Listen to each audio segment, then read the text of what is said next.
Hi hello నమస్తే friends, అందరికీ శుభోదయం అండి. పౌర్ణమి నాడు నేను ఇలా దేవుణ్ణి పూలతో నింపేసుకున్నానండి. ఇంట్లో ఉన్న పూలతో ఇలా నింపేసుకున్నాను. ఆ ముందు రోజు నేనేమనుకున్నానంటే ఒక మిరాకిల్ జరిగింది. ఏంటంటే మల్లెపూలు లేవు, ఎలా అనుకుంటున్నానండి. పూలు కోద్దామనే తలకి ఇంటి పక్కనుండే ఒక అత్తయ్య అని పిలుస్తాను.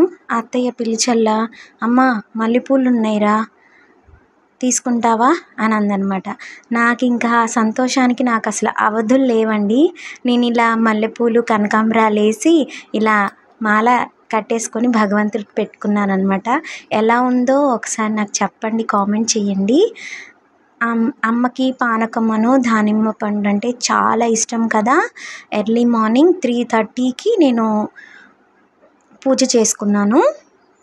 ఎందుకంటే అప్పుడు చందమామ ఉంటారు కదండి. అలా చందమామ ఉన్నప్పుడే మనము చక్కగా వెన్నెల్లో పానకము దానిమ్మ పండు పెట్టి లలితా సహస్రనామం చదువుకుంటే మనకి ఎంతో మంచి పుణ్యం వస్తుంది. మనకి తెలియని ఎనర్జీస్ కూడా మనలో ఉండిపోతాయి అన్నమాట. నేను ఎర్లీ మార్నింగ్ నేను ఇలా తీశాను. ఆ తర్వాత శివాలయంకి వెళ్ళాను. నందీశ్వరుడిని చూపిస్తున్నాను చూడండి. అలా నంది దగ్గర నుంచి ఇలా చూడండి, శివయ్యని చూడండి ఎంత బాగుంటాడో. అసలు చక్కగా అప్పుడే వచ్చారు పంతులు గారు, అన్నీ చక్కగా పూజ చేస్తూ ఉన్నారనమాట.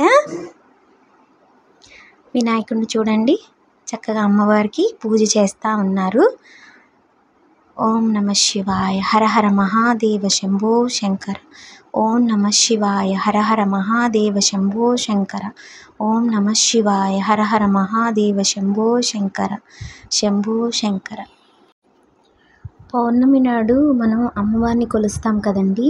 ఆ రోజు శివయ్యను కూడా కొలిస్తే ఆ అమ్మవారు ఎంతో ప్రీతి చెందుతూ ఉంటుందంట. ఇది మీకు తెలుసా? అమ్మవారు ఎంతో చిరునవ్వులతో కనిపిస్తారండి. అప్పటి వరకు ఆలయంలోనైనా సరే మనం గమనించండి, అమ్మవారి ముఖం ఇలా డల్లుగా అట్లా తెలిసిపోతుంది. తర్వాత ఎప్పుడైతే మనం అభిషేకం చేసి అమ్మని చూస్తే అసలు చాలా హ్యాపీ ఫీల్ అయిపోతుంది అన్నమాట.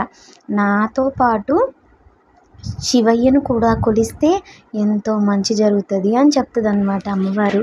సో మీరు కూడా ఇలా పాటించండి. చక్కగా పౌర్ణమి నాడు శివయ్యని అమ్మని కొలవండి. అలాగే అమావాస్యను కూడా అంతే. అమావాస్య చాలా ప్రీతికరమైనది. ఆ రోజు కూడా అంతే, అమ్మవారిని శివయ్యని ఇద్దరిని కొలవండి. మన జన్మల దారిద్ర్యం అంతా తీసేస్తుందండి. ఓం నమ శివాయ. చూడండి చక్కగా మందార పూలతో డెకరేషన్ చేశారు, హారతి ఇస్తున్నారు. ఎంతో అందంగా ఉన్నాడు కదా శివయ్య. చక్కగా ఎన్ని పూలు పెట్టినా మందార పూలు ఉన్న కళ వేరండి ఆ స్వామికి. చూడండి ఎంత బాగున్నారు శివయ్య కదా. ఓం నమ శివాయ, హర హర మహాదేవ శంభో శంకర. నమ పార్వతీపతయే, హర హర మహాదేవ. ఆ తర్వాత నేను మళ్ళీ ఇంటికి వచ్చిన తర్వాత తెల్లవారుజామున అయిపోయింది కదా శివయ్య అభిషేకం. పులిహోర చేయబుద్ధి ఉందండి. పులిహోర చేసేసి మళ్ళీ చక్కగా వేడివేడిగా పులిహోర పెట్టా. అమ్మ నోరు కాలిద్దేమో చక్కగా అని చెప్పేసి ఫ్యాన్ కింద ఒక్క నిమిషం అట్లా ఉంచేసేసి అమ్మకి ఇట్లా పులిహోర చేసి పెట్టానండి. ఎందుకంటే అమ్మవారికి చాలా ఇష్టం పులిహోర కూడా, అందుకని అమ్మవారికి కూడా అలా పెట్టాను అనమాట. ఆ తర్వాత సాయంత్రం ఆంజనేయ స్వామి గుడి టెంపుల్కి వెళ్ళాను అనమాట.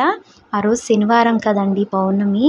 సో ఆ రోజు చాలామంది వచ్చారనమాట. హనుమాన్ జయంతి మనం హైదరాబాద్లో అలా చేస్తారు కానీ ఇటు ఏపీలో చెయ్యరు. చూడండి ఆ పౌర్ణమి వెన్నెల్లో ఎంత చక్కగా అసలు అమ్మవారు అయ్యా అలా కనిపిస్తూ ఉంటారనమాట మనల్ని కాపాడడానికి.